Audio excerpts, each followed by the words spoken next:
বন্ধুরা, আমরা পার্ট ওয়ানে দেখেছিলাম যে তারপর সে লাশটি টেনে গাছের নিচে নিয়ে এলো এবং আবারও আগের মতো গাছ হয়ে গেল।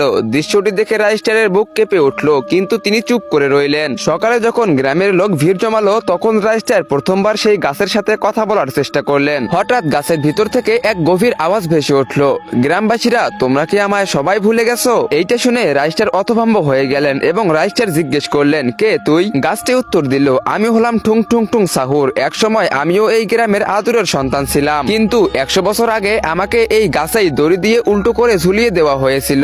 গ্রামবাসীর চোখের সামনে আমার মৃত্যুকে তামাশা বানানো হয়েছিল, শুধু এই কারণে যে আমি এক গোপন কথা জেনে ফেলেছিলাম যা সবাই লুকিয়ে রাখতে চেয়েছিল। সেই মুহূর্ত থেকেই আমার আত্মা এই গাছের সাথে জুড়ে যায়। আমি সেদিন থেকে আর মানুষ নই, আমি এক শাস্তি হয়ে গেছি। প্রতি পূর্ণিমায় আমি এমন মানুষকে খুঁজি যে গোপন কথা জানে, তাকে খুঁজে বের করি এবং তার নিরাপত্তার হিসাব নেই। এই কথা শুনে রাইস্টার বললেন, কিন্তু যারা অপরাধী ছিল তারা তো এখন আর কেউ বেঁচে নেই, তাহলে এখন কেন তুই নির্দোষ মানুষদের মারতেছিস? এই কথা শুনে গাছটি অনেকক্ষণ চুপ থাকলো, তারপর বলল, ঠিক আছে, শুধু একবার আমাকে মনে করো, আমার নামে একটি প্রদীপ জ্বালাও, তাহলে আমি আর কাউকে মারবো না। সেই রাতেই গ্রামের সবাই মিলে একটি করে প্রদীপ জ্বালালো এবং মুহূর্তের মধ্যে গাছটিতে নিজের থেকে আগুন ধরে উঠলো এবং অবশেষে মুক্তি পেল ঠুং ঠুং ঠুং সাহুর। সেই দিনের পর থেকে গ্রামে আর কখনো কোনো লাশ পাওয়া যায়নি। আজও প্রতি পূর্ণিমায় গ্রামের মানুষ একটি করে প্রদীপ জ্বালিয়ে তার স্মৃতিকে বাঁচিয়ে রাখে, কারণ লোকে বিশ্বাস করে যদি কোনোদিন তাকে ভুলে যায় তবে স্বপ্নে আবারও সেই আওয়াজ শোনা যাবে, ঠুং ঠুং ঠুং ঠুং